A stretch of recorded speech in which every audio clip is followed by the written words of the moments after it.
Hi, I'm your host, Dr. Lori, and welcome to Universally Unique, exploring the neurodiverse world of the extraordinary. This podcast fosters curiosity and understanding about neurodiversity while empowering individuals with tools for acceptance and inclusion in classrooms, the workplace, and communities. Featuring shared stories of neurodiverse life experiences, it sheds light on navigating a world not designed for diversity. Universally Unique starts now.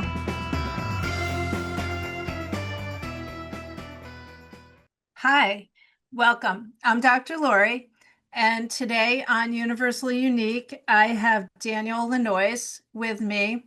And after we spend a few minutes taking a couple of breaths, Daniel will give us some information about his journey with his neurodiversity. So we're going to start with 3 box breaths, and I'll count those for us.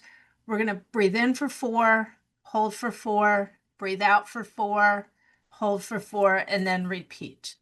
So breathe in, 3, 2, 1, hold, 3, 2, 1, breathe out, 3, 2, 1, hold, 3, 2, 1, breathe in, 3, 2, 1, hold, 3, 2, 1, breathe out, 3, 2, 1, hold, 3, 2, 1, breathe in, 3, 2, 1, hold, 3, 2, 1, breathe out, 3, 2, 1,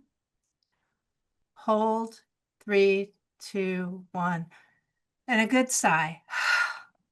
Okay. Feel a little more grounded here? I think so. Okay, good.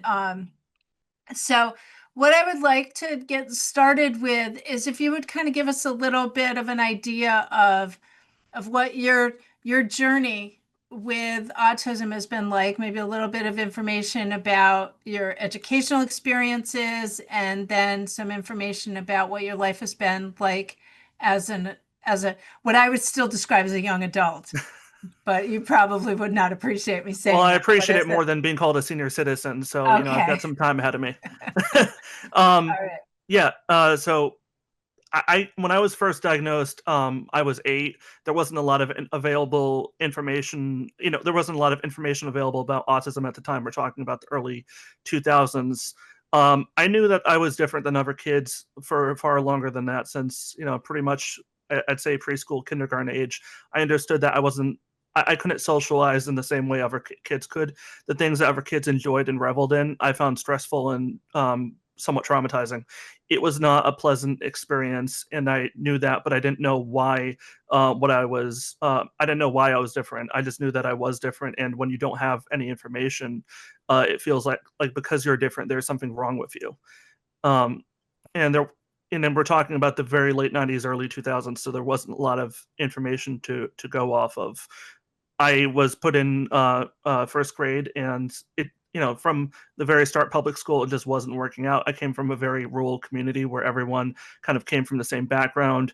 It was there's only one way of doing things, and if you did something that wasn't, even if what you did was right, like if I answered the question, correctly, but I didn't do it in the right way, I didn't come to the conclusions, the same thought process that everyone else did, all of a sudden you're doing everything wrong. And there were just a lot of those little incidents popping up where I'm like, I know I'm capable of doing the same thing other people can, but I'm not capable of doing it the same way that other people do it, if that makes sense. No, that makes perfect sense. There was just a lot of little experiences like that where I'm like, I know there's something different about me, but it wasn't until I was 8, that my mom and dad, who were very involved throughout the process, trying to figure out what they could do to help me, because they could see that I was uncomfortable in a lot of those situations. I don't like the word suffering because I think that isn't quite accurate, but I was very uncomfortable in a lot of situations. They really advocated for me to try to find services, but without a diagnosis, there weren't a lot of services available.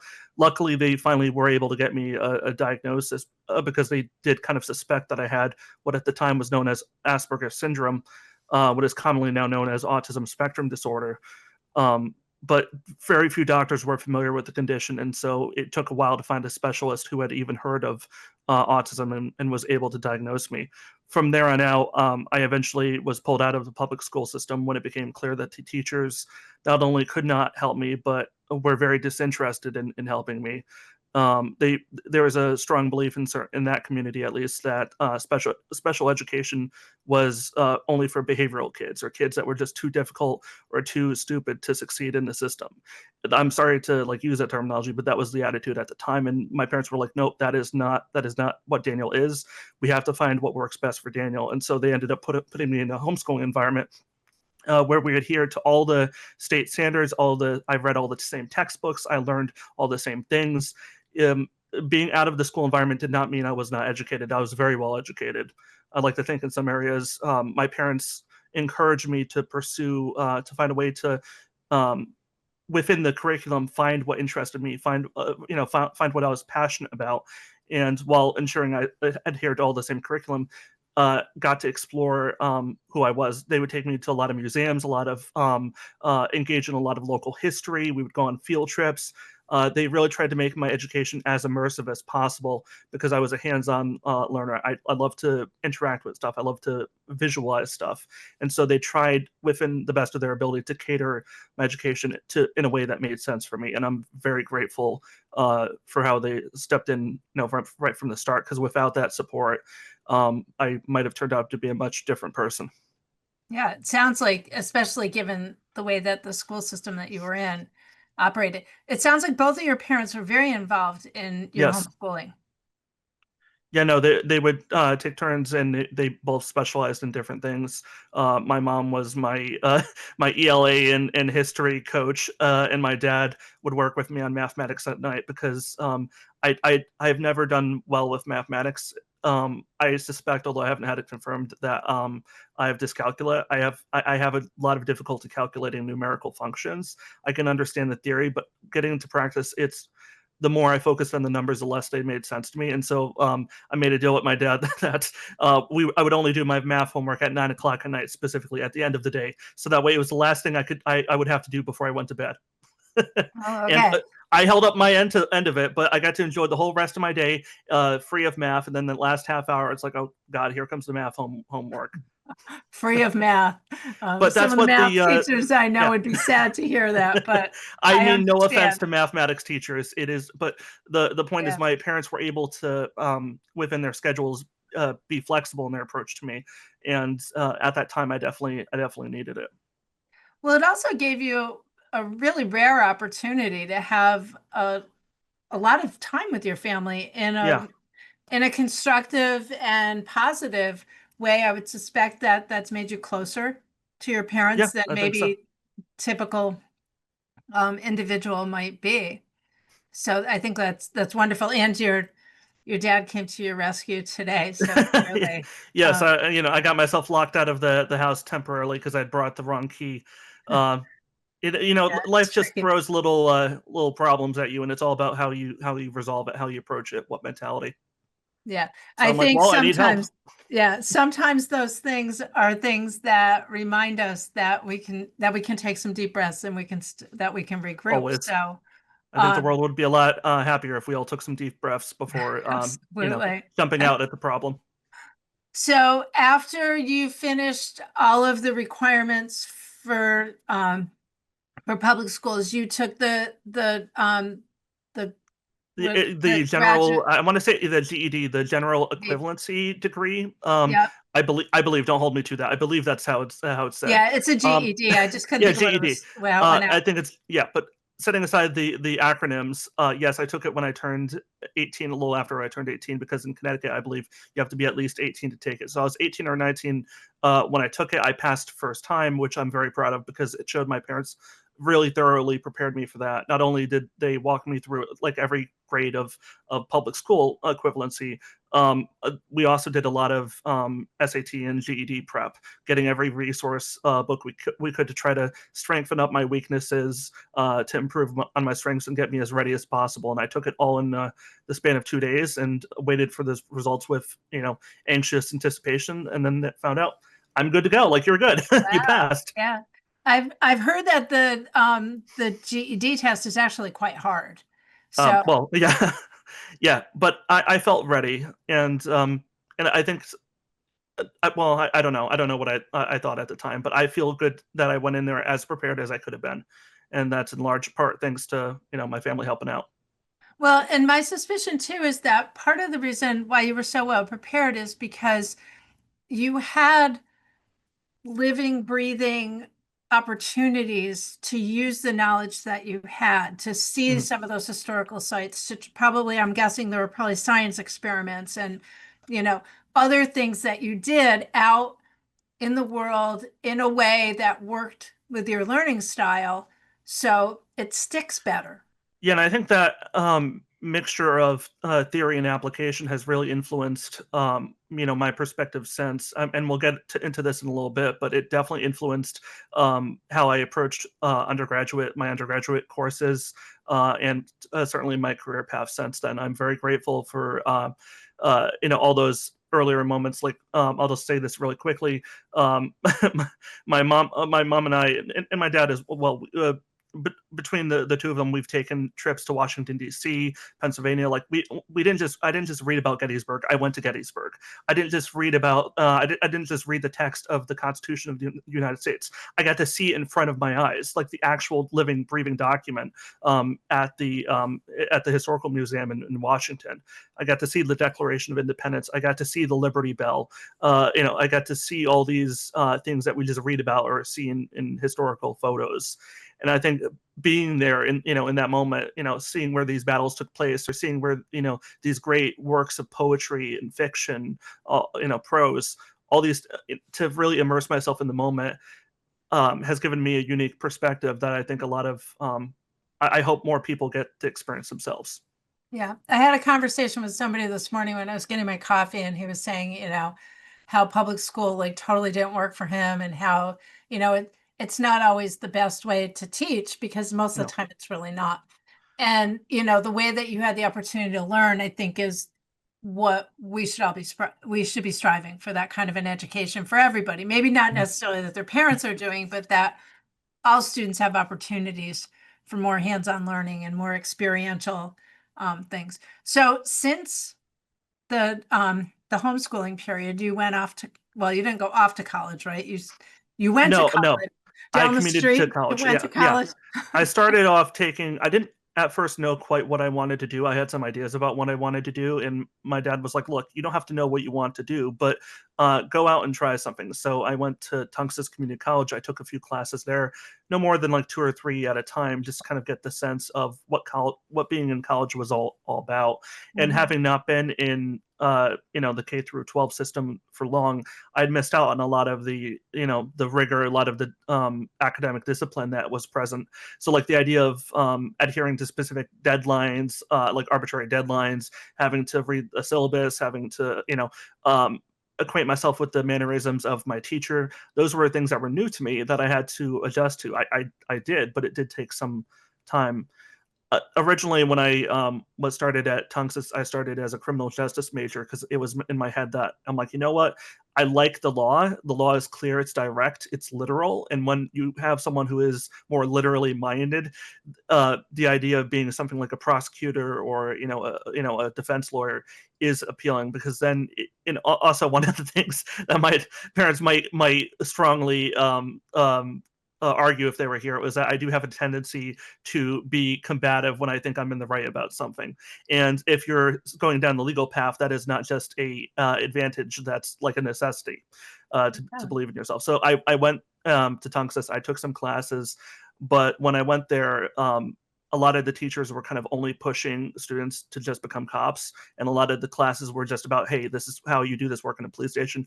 I'm like, whoa, whoa, whoa, whoa, not what I'm interested in. And it made me think, like, wait, do I really want to go down this career path? Like, yeah, I know these teachers are wanting us to go down one version of it, but do I want to go into this field at all? And the more I took those classes, I'm like, you know what, this isn't really for me. So I thought, what am I passionate about? What can I turn from a passion or a hobby into a legitimate, profitable career, something that I can, survive on, I can sustain on, and I can thrive in. And so I've always had a thing for English. English has always been my best subject. I love to read. I love to write. And I'm like, you know what? I'll go to English. I'll do English. And so at that time, I transferred to Central Connecticut State University, and I became an English Bachelor of Arts. And I was very lucky to have some excellent professors in the writing and English department. And there I discovered not only a passion for learning English, but also for teaching it. I had several 300 level classes where you would be expected to do 20 to 30-minute presentations in front of the whole class. And I know that's not quite like teaching a 60 or 90-minute block, but it does get you thinking, like, okay, what activities do I have to plan for this? How do I keep my listeners engaged? How do I make sure they understand the content? I'm like, you know what? I really love English and I really love teaching. Let me combine the two. And so I kind of, through an unconventional path, as has been true throughout my life, I found where I was supposed to be, and I ended up falling into the career path of a teacher. At that same time, I also discovered a passion. Well, not just a passion, I'd already had that, a practical application for writing. I love creative writing, and I've always played with the idea of writing my own stuff just for my own entertainment. But one of the classes I had to take was an introduction to fiction, and it was a practical course teaching you all the ins and outs of prose. And long story short, I submitted this one short story that my professor really, really liked, and everyone in my class, because we were reading each other's stuff, really, really liked. And my professor and one of my classmates was like, dude, submit this to the literary journal at the campus. We think it would be a very good match. You like, this is really, really good. And I'm like, nah, I don't think so. Like, I just write for myself. They're like, no, just submit it. If the worst that happens is they say no. So I submit it in time for the deadline. Like 2 days before the deadline, I send it in. I finally finished deliberating with myself, and like 2 weeks go by, and I get it back an email saying, congratulations, you're making it to the next issue of our literary journal. And that was my introduction to, like, wow, not only do I like what I'm writing, other people like what I'm writing. They think it's worth including in an honorable, literary magazine. And it Yeah, just no, kind of that's blew my mind. Like, fabulous. yeah. And thanks to that, I've since then published, I want to say, approaching two dozen short stories and flash fiction pieces since that first one in 2023. So in the past 2 years, I've produced about 20 or 20 something short stories. I've done a few novelettes, and I'm currently working on 2 novels. The first I'm hoping to have finished by the end of this year, and the other by like sometime next year. Wow, you are a very, very prolific writer, which I think is just Thank you. wonderful, and probably a real testament to your ELA teacher. So make sure you dedicate something to her when you get that book I published. definitely will. So I think, you've talked a bit about your parents, so I'm thinking that they are probably really a big driving force behind kind of who you are. Is there anyone else who has made an impact on your life that you think, helped you make progress that you wanted to make, or helped you understand yourself better?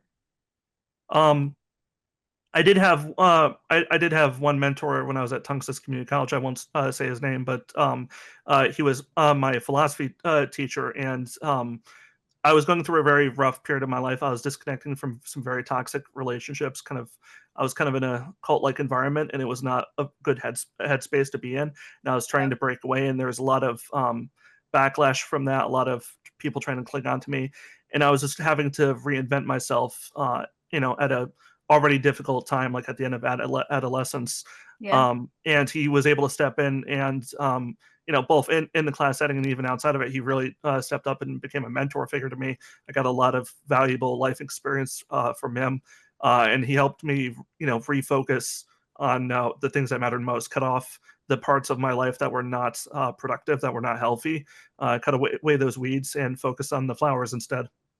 I like the metaphor. Um, do you do you feel like you have a better sense of how to make friends and how to build community now, and which communities you don't want to be part of? Yes, I definitely feel that. I've maintained a few strong relationships over the years. I prefer quality over quantity when it comes to my friends. I don't have wide networks of friends. I have people that I'm friendly with, but I'd say, I have maybe less than 10 like actual friends, but those friendships that I do have, I hold very deeply. We have very strong bonds. Good, good. And I think, my experience with some of the autistic individuals that I've worked with is that they do have trouble sometimes making friends, or people find them and tend to exploit them. So I'm glad that you have a way of kind of weeding those kinds of folks out. Um, Tell me, I think writing is probably your major superpower. Do you have a second superpower? Well, that's my practical one. I also have a dumb one that I'll share as well. Nothing's Um, dumb. What is it?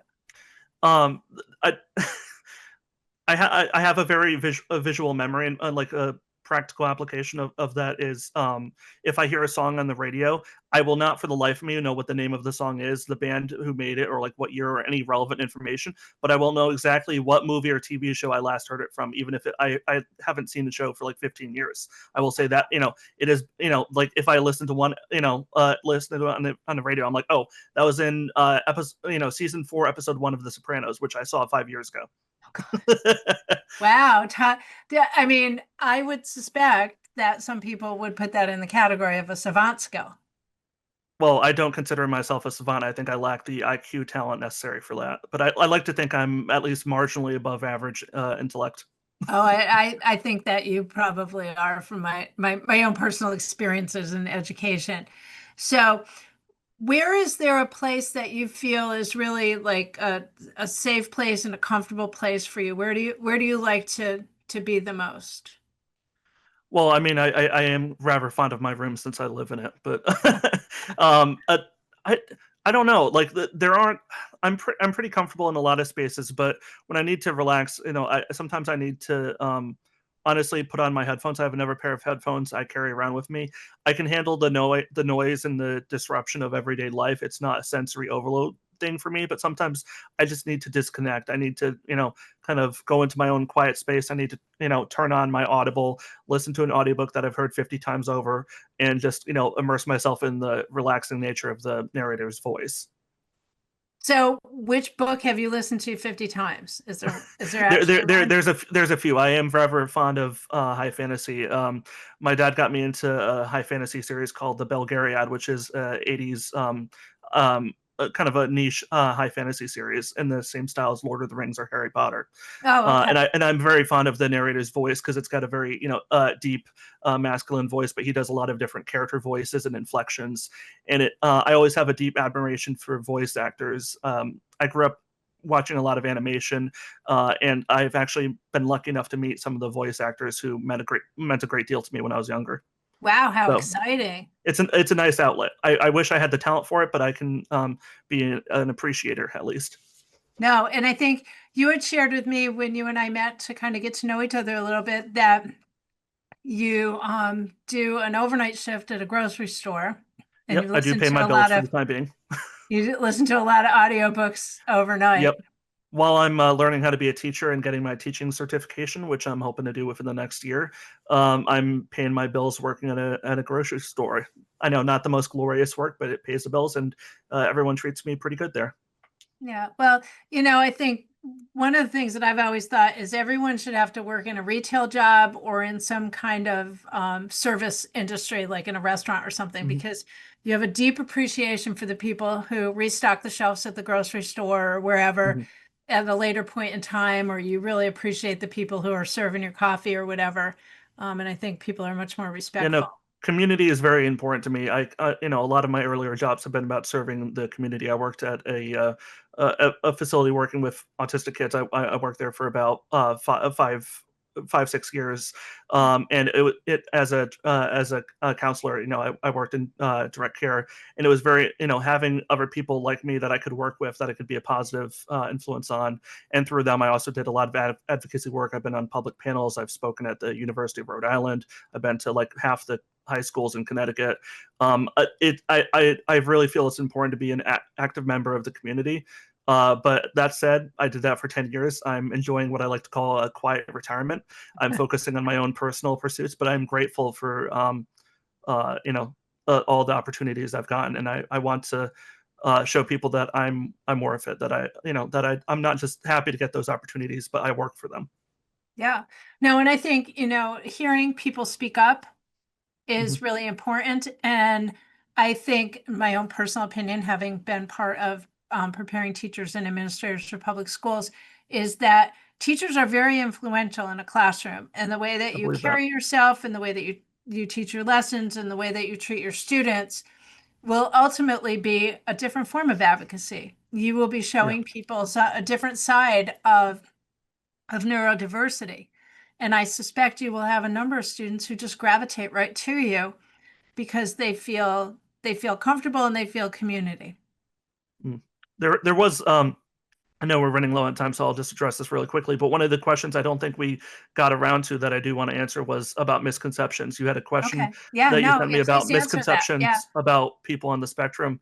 One misconception that I find in my life, to a certain degree, is that a lot of people. I have a tendency of having like a not so emotive face. I have to make a conscious effort to emote, and I do mask like when I'm out in public. I do make a conscious effort to show the emotions I'm thinking, but it's something I have to deliberately do. I think there's a perception a lot of times, and unfortunately, perpetrated by a lot of popular media, that because we don't look like we're emoting, we can't emote, or we can't feel emotions, we can't feel pathos.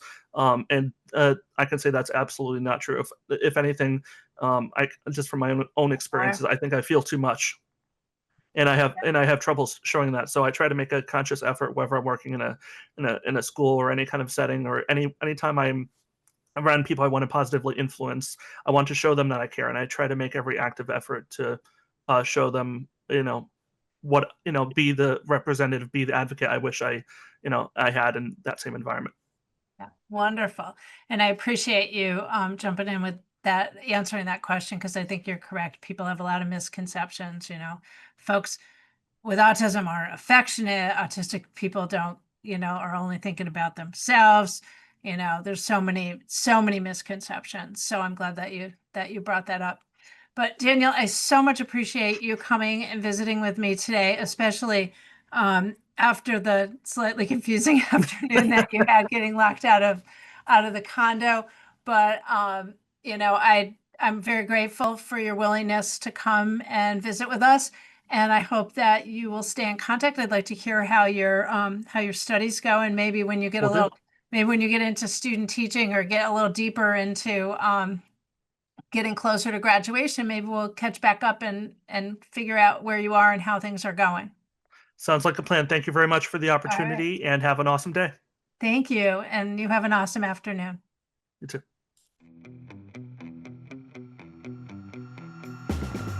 Thank you for listening to Universally Unique, exploring the neurodiverse world of the extraordinary. Join me, Dr. Lori, on Transformation Talk Radio every second and fourth Monday at 11:30 Pacific Time as we continue to explore navigating a world not designed for diversity. For advocacy and support for individuals with disabilities, let's connect. Learn more about consulting and life coaching at notoholisticconsulting.com.